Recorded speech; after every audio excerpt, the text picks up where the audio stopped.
নোয়াখালীর বেগমগঞ্জে মাইক্রোবাস নিয়ন্ত্রণ হারিয়ে খাদে পড়ে যাওয়ার ঘটনায় ওমান প্রবাসী বাহারউদ্দিনের পরিবারের 7 জনের মৃত্যু হয়েছে। আজ ভোরে উপজেলার চন্দ্রগঞ্জ পূর্ব বাজারে এ দুর্ঘটনা ঘটে। তবে মাইক্রোবাসটি পানিতে পড়ার সঙ্গে সঙ্গেই ডুবে যায়নি। তবু বাঁচতে পারেনি শিশুসহ 7 জন। ঘটনার বর্ণনা দিতে গিয়ে প্রবাসী বাহারউদ্দিন জানান, চালকের চোখে ঘুম থাকায় পথে একটি ড্রাম ট্রাকের সঙ্গে সংঘর্ষ হতে গিয়েও অল্পের জন্য রক্ষা পায় গাড়িটি। এরপর বারবার তাকে ঘুমিয়ে নিতে বললেও সে শোনেনি। মহিপালের আগে একটা ড্রাম ট্রাকের সাথে বাস এক সুতা ওইটাতে কাটলেছে, বাস একটুর জন্য বাঁচে গেছে। আর আটটার সাথে বসা গেছে। তারপর তার থেকে আমরা একটা গ্যাস পাম্প আছে টাইম না কি একটা নাম ওই জায়গাতে নামার পরে বলতেছে তুমি আধা ঘন্টা ঘুমো, আমরা এই যাতে রেস্ট করবো, সমস্যা না আধা ঘন্টা আমরা ঘুমো। বাহারউদ্দিন আরও জানান, গাড়ি খাদে পরেই ডুবে যায়নি, নৌকার মতো ভাসছিল। তিনি বারবার চালককে বলেছিলেন দরজার লক খুলে দিতে, তবু সে খোলেনি।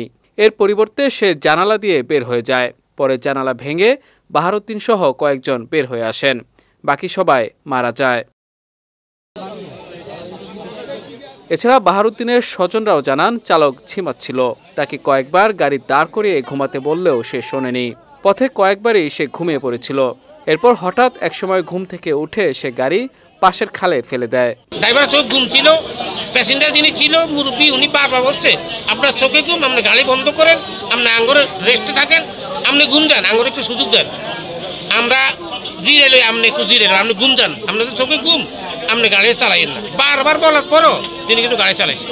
অন্যদিকে চালকের চোখে ঘুম থাকার কারণে এই দুর্ঘটনা ঘটেছে বলে প্রাথমিকভাবে ধারণা করা হচ্ছে বলে জানিয়েছেন চন্দ্রগঞ্জ হাইওয়ে থানার ভারপ্রাপ্ত কর্মকর্তা মোহাম্মদ মোবারক হোসেন ভূঁইয়া। প্রাথমিকভাবে ধারণা করা হচ্ছে যে ড্রাইভারের চোখে ঘুম ছিল, এই কারণে গাড়ি নিয়ন্ত্রণ হারিয়ে খালের ভিতরে পড়ে যায়। পুরুষ সদস্য যারা ছিল তারা জানলা দিয়ে, অর্থাৎ হায়েস গাড়ির জানলা দিয়ে কোনো রকমে বেঁচে ফিরতে পেরেছে। মহিলা এবং শিশুরা বেরোতে পারেনি। যদিও অ্যাক্সিডেন্টের ঘটনা, কিন্তু প্রাথমিকভাবে জানা যাচ্ছে যে ওনারা পানিতে ডুবে মারা গেছেন। এর আগে আজ ভোরে নোয়াখালীর বেগমগঞ্জের চন্দ্রগঞ্জ পূর্ব বাজার চেয়ারম্যান বাড়ির সামনে মাইক্রোবাসটি নিয়ন্ত্রণ হারিয়ে রহমতখালী খালে পড়ে যায়। এ সময় গাড়ির দরজা লক থাকায় 6 জন জানালা ভেঙে বের হয়ে প্রাণ বাঁচান। তবে 3 মেয়ে শিশু ও 4 নারী বের হতে না পারায় পানিতে ডুবে তাদের মৃত্যু হয়। বিজয় টিভি নিউজ ডেস্ক।